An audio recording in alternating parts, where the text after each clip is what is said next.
I am enthusiastic about technological aids to teaching. They can, of course, go too far, and we've all sort of moaned about the PowerPoint addict who has things whizzing around, and it can be positively distracting. Some of the, you were talking earlier about exhibition centres and science fairs and things like planetariums and the Exploratorium, is it called, in San Francisco. I watch children in the Exploratorium, and there's a similar one in Bristol in England, and I get the feeling that actually they're not really learning very much science. I mean, they're rushing around pressing buttons and rushing to the next one to get the reinforcement of seeing some action when you go and press a button. Something, it's a bit like a pigeon in a Skinner box or something. You press a button and something happens. The other thing I've noticed about those about such places is that there is an emphasis on trying to stimulate the senses in all sorts of ways. There are bangs and crashes and flashes and coloured lights, and there's an exhibition that goes on in England called Exploding Custard. I'm not sure what it is. It's some kind of a scientific experiment, and it's a constant emphasis on science as fun. Science has got to be fun, or it's not palatable. It won't be imbibed by the young people.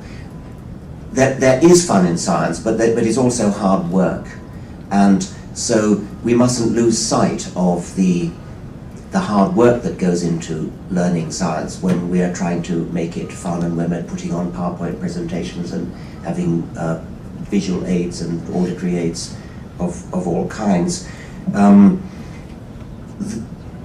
I sometimes feel that one of the most rewarding experiences that I know of is trying to convey to children the sheer scale of the universe, and by doing it, there's a very nice American children's book that's been produced, which invites them to go out onto a football pitch and lay out a soccer ball in the middle of the pitch to represent the sun, and then to scale, you then walk a certain number of paces to place, first of all, a pinhead representing Mercury, and then a slightly larger, I don't know, a pea or something to represent Venus, and then Earth, and then Mars, and then what would be a ping pong ball, or ping pong ball to represent Jupiter, etc.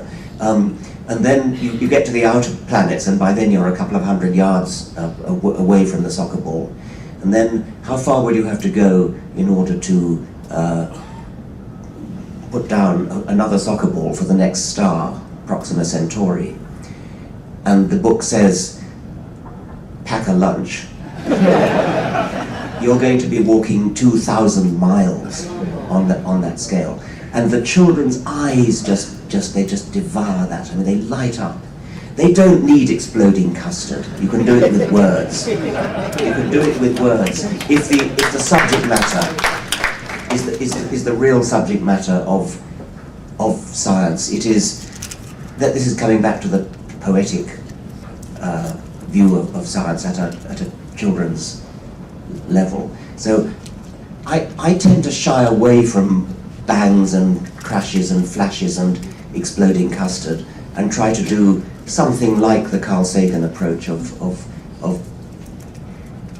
explaining the wonder of reality, because these children, they are placed in reality. What an amazing experience that they've been granted by the astonishing statistical luck of having been born